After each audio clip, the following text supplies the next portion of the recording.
السلام علیکم ورحمۃ اللہ وبرکاتہ۔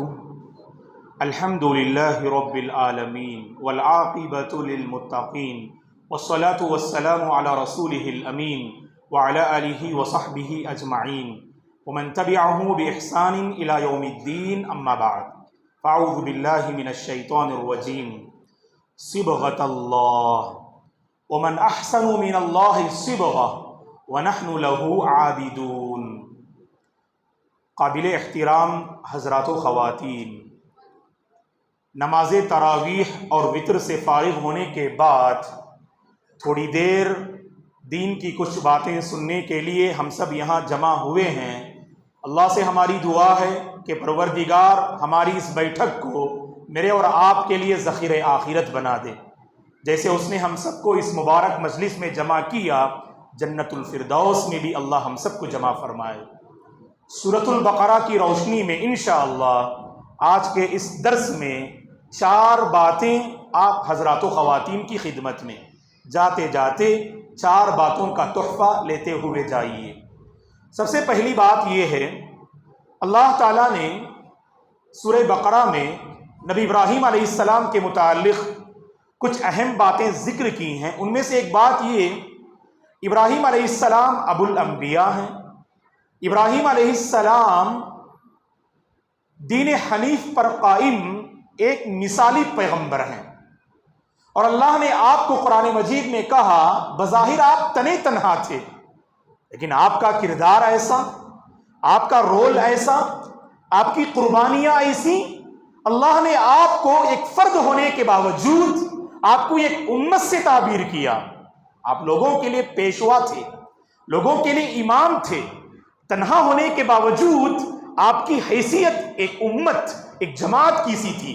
ان ابراہیم کان امہ، اور اللہ نے آپ کو خلیل کہا۔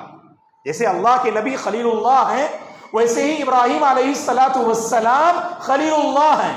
پورے قرآن مجید میں اللہ نے جیسے جہاں رسول اللہ صلی اللہ علیہ وسلم کی شخصیت کو، آپ کی زندگی کو اسوہ حسنہ قرار دیا، وہیں نبی ابراہیم کے متعلق بھی کہا کہ آپ کی زندگی بھی قابل اتباع ہے اور قابل اسوہ ہے۔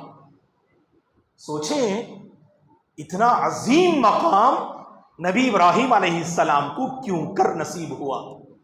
اس کا جواب اللہ نے خود قرآن میں دیا، سورہ بقرہ میں خصوصاً۔ وَإِذِ ابْتَلَىٰ إِبْرَاهِيمَ رَبُّهُ بِكَلِمَاتٍ فَأَتَمَّهُنَّ قَالَ إِنِّي جَاعِلُكَ لِلنَّاسِ إِمَامًا۔ ابراہیم علیہ السلام کو اللہ نے قدم قدم پہ آزمایا، مختلف آزمائشیں آپ کی زندگی میں آئیں، اور ہر آزمائش میں آپ کامیاب نکلے۔ میری زندگی میں بھی آزمائشیں آتی ہیں، آپ کی زندگی میں بھی آزمائشیں آتی ہیں۔ آزمائش اس کائنات کی سنت ہے۔ آزمائش اللہ نے اس کائنات میں جن سنتوں کو ودیعت کر دیا ہے، ان میں سے ایک عظیم سنت آزمائش ہے۔ آزمائش کے بغیر زندگی کا یہ سفر آگے بڑھ نہیں سکتا۔ آپ یہ سمجھیں کہ میری زندگی میں مولانا کوئی آزمائش نہیں، یہ سمجھنا خود آپ کی بڑی آزمائش ہے۔ اللہ نے قرآن میں کہا الف لام میم احسب الناس ان یترکوا ان یقولوا آمنا وهم لا یفتنون۔ ہم ایمان لائے، لوگوں نے یہ سمجھ رکھا ہے کہ ایمان لا لیے اور جنت میں یوں ہی داخل ہو جائیں گے بغیر آزمائے، بغیر امتحان لیے۔ ام حسبتم ان تدخلوا الجنہ ولما یاتکم مثل الذین خلوا من قبلکم۔ جنت میں یوں ہی داخل نہیں ہو سکتے دوستو، جنت میں داخل ہونے کے لیے آزمائشوں کا مقابلہ کرنا ہوگا، ہر آزمائش میں ثابت قدم رہنا ہوگا، توحید پر، ایمان پر، خیر پر، سنت پر، صراط مستقیم پر، منہج ربانی پر مجھے اور آپ کو قائم رہنا ہے، قربانی دینی ہے، خواہشات کی قربانی دینی ہے، تب چل کر وہ عظیم مقام ہمیں مل سکتا ہے۔ اللہ تعالیٰ نے نبی ابراہیم علیہ السلام کے متعلق کیا کہا؟ آزمایا ضرور اللہ نے نبی ابراہیم علیہ السلام کو، فَأَتَمَّهُنَّ، ہر آزمائش میں آپ کامیاب نکلے۔ تب اللہ نے اعلان کیا اے ابراہیم، ہم نے آپ کو مقام امامت پر فائز کیا، لوگوں کے لیے ہم نے آپ کو امام اور پیشوا اور رہنما اور رہبر بنایا۔ اللہ اکبر۔ دوستو آزمائشیں آتی ہیں، صبر کرنا ہے، ایمان کا دامن مضبوطی سے تھامنا ہے، کتاب اللہ و سنت رسول اللہ ان دونوں کو مضبوطی سے تھامنا ہے۔ اللہ تعالیٰ کبھی انسان کو آزماتے ہیں اس کی اپنی دینداری کے ذریعے، کہیں نہ کہیں آزمائشیں آتی ہیں، کبھی گھر والے خود ہمارے حق میں آزمائش بن جاتے، کبھی ہماری پراپرٹی ہمارے حق میں آزمائش بن جاتی، کبھی بچوں کا لاڑ و پیار ہمارے حق میں آزمائش بن جاتا ہے، کبھی بیوی کی محبت ہمارے حق میں آزمائش بن جاتی، کبھی ماں باپ کی ممتا اور پیار ہمارے حق میں آزمائش بن جاتے ہیں۔ اللہ کہیں نہ کہیں آزماتے ہیں۔ اللہ نے قرآن میں کیا، اللہ کے نبی نے کیا فرمایا؟ آزمائش کے موقع پر آپ اگر ثابت قدم رہیں، ہر آزمائش میں آپ کو نیکیاں لکھی جائیں گی۔ کیا تصور پیش کیا دیکھیے شریعت نے۔ اللہ کے نبی نے کیا فرمایا صلی اللہ علیہ وسلم نے؟ ما یصیب المسلم من نصب ولا وصب ولا ہم ولا حزن ولا اذى ولا غم حتى الشوكة يشاكوها الا كفر الله بها من خطاياه۔ اللہ اکبر۔ کیا فرمایا اللہ کے نبی صلی اللہ علیہ وسلم نے؟ ایک مسلمان کو کوئی مصیبت پہنچتی ہے، کوئی تکلیف لاحق ہوتی ہے، کوئی غم، پریشانی، دکھ، آفت، یا زندگی میں کسی طرح کی کوئی پریشانی اگر آتی ہے نا، یہاں تک کہ ایک مسلمان کے پیر میں اگر کانٹا بھی چبھتا ہے، اللہ تعالیٰ اس کے ذریعے اس کی غلطی کو معاف فرماتے ہیں۔ تو دوستو یہاں پر غور کرنا ہے۔ آزمائش کے سلسلے میں دو باتیں کہہ کر اس پہلی بات کو ہم ختم کرتے ہیں۔ آزمائشیں دو طرح سے آتی، نیک بندوں کو بھی آتی، گنہگاروں کو بھی آتی۔ گنہگاروں کو کیوں؟ گناہوں کا نتیجہ ہے، گناہوں کی سزا ہے، اللہ کی طرف سے عذاب ہے وہ آزمائش۔ وما اصابکم من مصیبہ فبما کسبت ایدیکم، جمیں جو بھی مصیبت آتی ہے نا، وہ تمہارے ہاتھوں کی کرتوت کا نتیجہ ہے، تمہاری کرتوت کا نتیجہ ہے۔ تم نے جو بدعمالیاں کی، تم نے جو نافرمانیاں کی، تمہاری جو سیاہ کاریاں ہیں، اللہ تعالیٰ عذاب کی شکل میں آزمائشوں سے تمہیں دوچار کرتے ہیں۔ سنبھل جائیں، سدھر جائیں، اللہ کے اس قانون استدراج کو پہچان لیں اور گناہوں سے توبہ کر لیں۔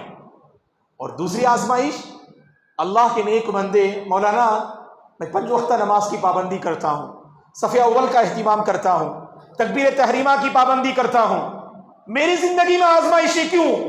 میری سوسائٹی کا ایک اللہ کا بندہ جو مساجد سے دور رہتا ہے، پھر بھی اس کی زندگی میں برکت میں دیکھ رہا ہوں، خوب جو ہے ترقی پہ ترقی مل رہی ہے، 1 سے 2، 2 سے 4 بزنس سنبھال رہا ہے، پراپرٹیاں اس کی بڑھ رہی ہیں اور میری پراپرٹیاں گھٹ رہی ہیں، تو اسے اپنی عبادت پر شک ہونے لگتا ہے۔ اللہ کا وہ بندہ جو مسجد سے دور، اس کی زندگی میں ترقیاں، اور آپ مسجد سے قریب اور آپ کی زندگی میں آزمائشیں۔ مطمئن رہیے، اللہ آپ کو اور اونچا اٹھانا چاہتے ہیں، اللہ آپ کو اور قریب کرنا چاہتے ہیں۔ اللہ کے نبی نے کیا فرمایا؟ صحیح بخاری کی حدیث ہے، من یرید اللہ بہ خیرا یصب منہ، اللہ جس کے ساتھ بھلائی کا ارادہ کرے نا، اللہ اسے آزمائش سے دوچار کرتے ہیں۔ آپ کا مقام اونچا ہو جو ہے ہوتا ہے اللہ کے پاس، صبر کریں، اس فیصلے سے راضی ہو، ایمان پہ باقی رہیں۔ اللہ کی قسم، اللہ کے نیکوکار جو بندے ہوتے ہیں ان کا مقام آئے دن بڑھتے جاتا ہے۔ اور سب سے زیادہ اللہ کسے آزماتے ہیں؟ اہل ایمان کو آزماتے ہیں۔ اللہ کے نبی نے کیا فرمایا؟ اشد الناس بلاء الانبیاء ثم الامثل فالامثل، لوگوں میں سب سے زیادہ اس روئے زمین میں اگر کسی کو ستایا گیا، آزمایا گیا، وہ اس روئے زمین کی سب سے مقدس جماعت انبیاء کی جماعت ہے۔ جو جس قدر نیک ہوتا ہے اللہ اسی قدر اسے آزماتے ہیں۔ دوستو اپنی نیکیوں پہ شک مت کیجئے، نیکیوں میں اور اضافہ لائیے، اور قریب ہو جائیے اللہ کے۔ والعاقبۃ للمتقین، انجام نیکوکاروں کا ہوگا انشاءاللہ، انجام اہل خیر کا ہوگا، انجام اور جو حقیقی رزلٹ ہے اللہ تعالیٰ اہل تقوی کو عطا کرتے ہیں۔ یہ آزمائش کے سلسلے میں 2 باتیں ہیں، اسے آپ ذہن میں رکھیے گا۔ چلیے آگے بڑھتے ہیں. دوسری بات آپ حضرات و خواتین کی خدمت میں. ابتدا میں نے آپ کے سامنے ایک آیت کریمہ تلاوت کی. صبغت اللہ، اللہ کے رنگ میں رنگ جاؤ. اس سے بہتر کون ہو سکتا ہے جو اللہ کے رنگ میں رنگ جائے؟ کیا مطلب ہے اس کا؟ مفسرین نے یہاں پر مذہب عیسائیت میں پائی جانے والی ایک رسم کو ذکر کیا. عیسائی مذہب میں غور سے سنیے ایک رسم ہے. اس رسم کا نام ہے بپتسمہ. انگریزی میں کہتے ہیں باپتسم اور عربی میں کہتے ہیں اشتباغ. اصل یہ جو بپتسمہ باپتسم جو ہے یہ یونانی کلمہ ہے. اس کا معنی کیا؟ رنگنا اور غسل کرنا. یہ کیا رسم ہے یہ عیسائیوں کے پاس؟ کہ بائبل میں اس رسم کے سلسلے میں مذکور ہے کہ جو بندہ عیسائیت قبول کرتا ہے نا تو سب سے پہلے اسے مغرب کی طرف اس کا چہرہ کرتے ہیں اور اس سے یہ اعلان کرواتے ہیں کہ شیطان کی ہر سازش سے اور ہر حرکت سے میں اپنے دامن کو بچاؤں گا. تو برات کا اعلان کرواتے ہیں مغرب کی جانب اس کا رخ کر کے، اور پھر اس کے بعد اسے مغرب کی طرف اس کو مشرق کی طرف موڑتے ہیں، اور اس کے بعد کیا کرتے ہیں؟ اس سے جو عیسائی عقائد ہیں اس کا اقرار کرواتے ہیں. ہر عیسائی عقیدے کا وہ اقرار کرتا ہے میں اس پہ عمل کروں گا، اس پر عمل کروں گا، اس پر عمل کروں گا. مغرب کی طرف موڑ کر شیطان سے برات کا اعلان اور مشرق کی طرف موڑ کر عیسائی عقائد کا اعتراف. اس کے بعد کرتے کیا ہیں؟ اس کے بعد اس کے کپڑے کو اتارتے ہیں اور سر سے لے کر پیر تک دم کیا ہوا تیل ہوتا ہے. اس دم کیے ہوئے تیل سے اس کے پورے جسم کی مالش ہوتی ہے. اس کے بعد بپتسمہ نامی جو حوض ہوتا ہے اس حوض میں اسے غسل کرنے کا حکم دیا جاتا ہے اور وہ بندہ اس حوض میں غسل کرتا ہے. اور دوران غسل اس سے کہتے ہیں کہ تم اعتراف کرو کہ باپ، بیٹا اور روح القدس ثالث ثلاثہ جو عیسائیوں کا عقیدہ ہے وہ اس سے کہلواتے ہیں. اور وہ بندہ اعتراف کرتا ہے کہ نعوذ باللہ عیسیٰ علیہ السلام باپ ہیں، بیٹے ہیں اور روح القدس ہیں. ثالث ثلاثہ کا جو عقیدہ ہے وہ اعتراف کرواتے ہیں.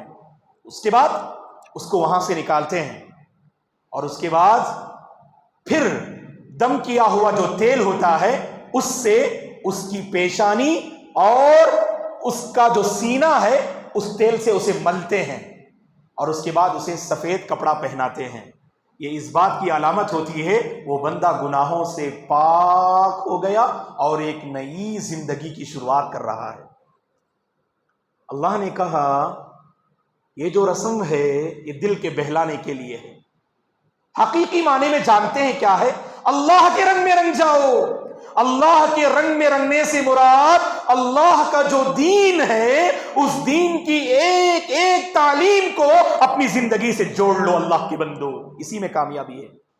رنگ آپ دیکھا ہوگا آپ نے کپڑے میں جو رنگ ہوتا ہے آپ نکال سکتے ہیں کیا؟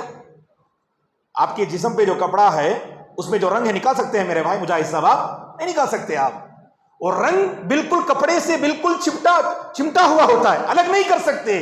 یہی حال میرے اور آپ کا بھی ہونا چاہیے. اللہ کے دین کو ہم نے اپنا لیا، اس سے ایسا تعلق قائم ہونا چاہیے زندگی میں کوئی بھی مرحلہ ہے کہ میرے دین سے میرا رشتہ ختم نہیں ہونا چاہیے. ایسی زندگی گزارو دوستو، یہ مبارک زندگی ہے. یہ اللہ کے رنگ میں رنگنے سے مراد یہی ہے اللہ کے دین سے جڑ جاؤ، اللہ کے دین سے قریب ہو جاؤ. چلیے ہم تیسری بات آپ کے حوالے کر رہے ہیں. اللہ نے سورہ بقرہ میں قبلے کے بارے میں ذکر کیا. آپ جانتے ہیں صحیح بخاری کی حدیث سے اللہ کے نبی صلی اللہ علیہ وسلم جب مکہ سے مدینہ آئے، غور سے سنیے، مدینہ آنے کے بعد تقریباً 16 مہینوں یا ایک اور روایت میں 17 مہینے تک اللہ کے نبی بیت المقدس کا رخ کر کے نماز پڑھ رہے تھے. بیت المقدس کا رخ کر کے نماز پڑھ رہے تھے. اللہ کے نبی کی دلی خواہش تھی کہ قبلہ ہمارا بیت المقدس کے بجائے کعبۃ اللہ کر دیا جائے. اللہ نے قرآن میں کہا، اللہ کے نبی کی اس خواہش کو ذکر کیا، قد نرى تقلب وجهك في السماء. اے نبی ہم دیکھتے ہیں کہ بار بار آپ کا چہرہ آسمان کی طرف اٹھتا ہے. کہ کہیں اللہ کی طرف سے یہ وحی آ جائے ہمارا قبلہ بدل دے۔ اللہ نے کہا ہم دیکھ رہے ہیں اے نبی آپ کا چہرہ بار بار آسمان کی طرف اٹھ رہا ہے تاکہ قبلہ بدل دیا جائے۔ اللہ تعالیٰ نے اپنے حبیب کی خواہش کی لاج رکھتے ہوئے 16 مہینوں کے بعد قبلے والی آیت نازل فرمائی۔ کون سی آیت قبلے والی؟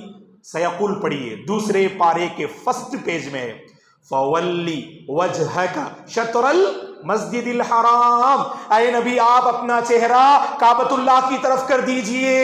صحیح بخاری کی روایت ہے اللہ کے نبی پر جب یہ آیت کریمہ نازل ہوئی سب سے پہلی نماز آپ نے مسجد نبوی میں نماز عصر آپ نے ادا کی کعبۃ اللہ کی طرف رخ کر کے۔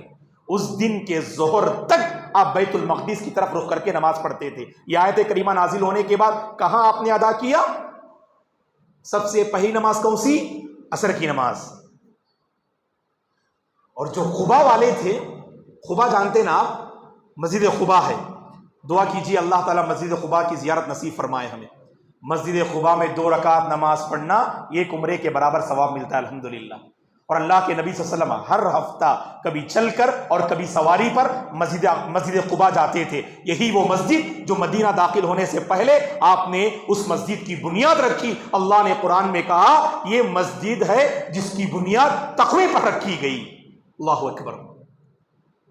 تو قبا والوں کو علم نہیں تھا کہ قبلہ بدل دیا گیا، تو وہ لوگ فجر کی نماز اگلے دن عصر بھی اسی میں ادا کر دیے بیت المقدس کی طرف۔ ان کو آج کل تو واٹس ایپ کا دور ہے نا، کہیں پر بھی کوئی خبر آتی ہے تو آن کی آن میں ہم تک خبر پہنچ جاتی۔ سعودیہ میں کیا چند نظر آیا اس کے اگلے سیکنڈ میں ہم تک ماشاءاللہ خبر پہنچ جاتی۔ یہ تو ماشاءاللہ سوشل میڈیا کا دور ہے، وہاں تو ایسا دور نہیں تھا، ہے کہ نہیں؟ عصر پڑھا، مغرب پڑھا، عشاء پڑھا، اسی کا بیت المقدس کی طرف رخ کر کے قبا والوں نے۔ مدینے کا ایک شخص فجر کے موقع پر ادھر سے گزرا، دیکھا کہ قبا والے بیت المقدس کی طرف رخ کر کے نماز پڑھ رہے، صحیح بخاری کی حدیث۔ تو اس بندے نے اعلان کیا، نماز ہی میں تھے وہ لوگ، اس بندے نے اعلان کیا اے اللہ کے بندو، اللہ کی آیت کریمہ نبی پر نازل ہوئی، ہمارا قبلہ بدل دیا گیا ہے، اب بیت المقدس کی طرف رخ نہ کرو، آپ لوگ کعبۃ اللہ کی طرف رخ کر لو۔ جب نماز پڑھتے تھے تو اس وقت جو ہے ان کی پیٹھ جو ہے یعنی کعبۃ اللہ کی طرف، ان کا چہرہ بیت المقدس کی طرف ہوا کرتا تھا۔ فوری طور پر نماز کے دوران ہی انہوں نے اپنا جو ہے رخ بدل لیا۔ جو لوگ مدینہ گئے ہیں، قبلتین ایک مسجد ہے، یاد ہے آپ لوگوں کو، 2 قبلے والی مسجد، لیکن تاریخی حقائق سے یہ ثابت نہیں کہ اس مسجد میں ایک نماز 2 قبلے میں جو ہے ادا کی گئی، کہیں ثابت نہیں ہے، لوگوں نے مشہور کر دیا ہے، لوگ باقاعدہ جاتے ہیں 2 قبلے والی مسجد۔ حقیقت میں دیکھیں 2 قبلے والی مسجد کون سی ہے؟ قبا والی مسجد ہے۔ حقیقت میں صحیح بخاری کی حدیث ہے، نماز فجر کے دوران امام نے بھی اور مصلیوں نے بھی اپنا رخ بدل لیا، ٹھیک ہے نا؟ تو بہرحال دوستو، یہ قبلے کا حکم بھی کب نازل ہوا؟ اللہ کے نبی صلی اللہ علیہ وسلم مدینہ آنے کے تقریباً 16 یا 17 مہینوں کے بعد۔ بحیثیت مسلمان یہ میرے اور آپ کی ذمہ داری ہے ہم قبلے کا احترام کریں۔ اگر کوئی قبلے پر اعتراض کرے تو میرے اور آپ کی ذمہ داری ہے ہم ڈٹ کر اس کا مقابلہ کریں۔ اور یہ چیز یہودیوں کو کھٹک رہی تھی، ان لوگوں کے پاس بیت المقدس چونکہ کعبۃ اللہ سے زیادہ مقدس مقام ہے، اسی لیے ان لوگوں نے اللہ کے نبی پر مسلمانوں پہ اعتراض کیا۔ اللہ نے قرآن میں کہا سیقول السفہاء من الناس ما ولاہم عن قبلتہم التی، اللہ نے کہا بعض کم عقل والوں نے کہا کیا ہو گیا ہے، مسلمانوں کا جو قبلہ تھا اس قبلے کو کس نے بدل دیا؟ بدلنے والی ذات اللہ کی ہے۔ اللہ نے کہا آپ جس سمت بھی رخ ہو کر نماز پڑھیں، حقیقی معنی میں عبادت اللہ کی ہونی چاہیے، مشرق ہو کے یا مغرب۔ مشرق یہ سمت بھی اللہ کے لیے ہے، مغرب اللہ کے لیے۔ قل للہ المشرق والمغرب۔ تو لوگوں نے سمجھ لیا، یہودیوں نے، حقیقت میں بیت المقدس کی طرف رخ کر کے نماز پڑھنا ہی عبادت ہے۔ اللہ نے کہا اللہ کا حکم بجا لانا یہ اصل بندگی ہے۔ اس لیے چوتھی بات جو مختصر نقل کر کے اپنی بات ختم کر دیں گے ہم، وہ یہ ہے دوستو، قرآن کی ایک مشہور آیت کریمہ، اس آیت کریمہ میں اللہ نے 16 تعلیمات دی ہیں۔ قرآن میں جا کے پڑھیے، اس آیت کریمہ کو پڑھیے۔ لیس البر ان تولوا وجوہکم قبل المشرق والمغرب ولکن البر من آمن باللہ والیوم الآخر. یہ پوری آیت کریمہ، اس آیت کریمہ میں اللہ نے 16 پیغامات دیے ہیں. اس آیت کریمہ میں اللہ یہ بتانا چاہتے ہیں یہودیوں کو، خاص کر قبلے کا مسئلہ لے کر انہوں نے ایسا ایشو بنایا اس کو، نعوذ باللہ، گویا کہ مسلمانوں نے بیت المقدس کی طرف رخ کر کے نماز پڑھنے کے بجائے کعبۃ اللہ کی طرف جو نماز پڑھ رہے تھے نا، بہت بڑی غلطی کر دی مسلمانوں نے. اللہ نے سمجھایا حقیقت میں نیکی اور تقوی یہ نہیں ہے کہ آپ نے کسی سمت کو اختیار کر لیا. حقیقت میں نیکی اور تقوی یہ ہے اپنی زندگی کو اللہ کی مرضی پہ گزاریں. آپ کی بندگی، آپ کی عبادات، آپ کے معاملات، آپ کے اخلاق، آپ کے ایکٹیویٹیز، آپ کے شب و روز، آپ کی انفرادی اجتماعی زندگی، آپ کی معاشی اور سیاسی زندگی کا ہر موڑ اور ہر رخ اللہ کی مرضی پہ لانے کی کوشش کیجیے. اللہ کی قسم یہی حقیقت میں نیکی ہے، حقیقت میں یہی نیکی ہے. اللہ سے ہماری دعا ہے اللہ تبارک و تعالی نیکی اور تقوی کا جو جامع تصور اللہ نے پیش کیا ہے، اس تصور کے مطابق زندگی گزارنے کی اللہ مجھے اور آپ کو توفیق عطا فرمائے. عبادات ہوں یا معاملات، ہر مسئلے میں دین کو فالو کرنے اور اللہ کی مرضی کو اپنانے کی اللہ تعالیٰ مجھے اور آپ کو توفیق عطا فرمائے. اللہ کے رنگ میں رنگنے، دین کے رنگ میں رنگنے کی اللہ مجھے اور آپ کو توفیق عطا فرمائے. جہاں بھی رہیں ہم، جس حال میں بھی رہیں ہم، ہماری زندگی کو دیکھ کر لوگ دین کو معلوم کر سکیں اور دین کو جان سکیں. ایسی پاک باز زندگی گزارنے کی اللہ مجھے اور آپ کو توفیق عطا فرمائے. ہمارے یہاں جمع ہونے کو قبول فرمائے، ہمارے پرابلمز کو اللہ سالو فرمائے. اللہ ہر قسم کی پریشانی اور آفت سے پوری امت مسلمہ کی عموماً اور خصوصاً اس بستی والوں کی اللہ تعالی حفاظت فرمائے. اللہ امن و امان کے ساتھ زندگی کے اس سفر کو آگے بڑھانے کی توفیق عطا فرمائے. آمین. اقول قولی ھذا واستغفر اللہ لی ولکم ولسائر المسلمین من کل ذنب فاستغفروہ انہ هو الغفور الرحیم. سبحانک اللہم وبحمدک اشہد ان لا الہ الا انت استغفرک واتوب الیک. والسلام علیکم ورحمۃ اللہ وبرکاتہ.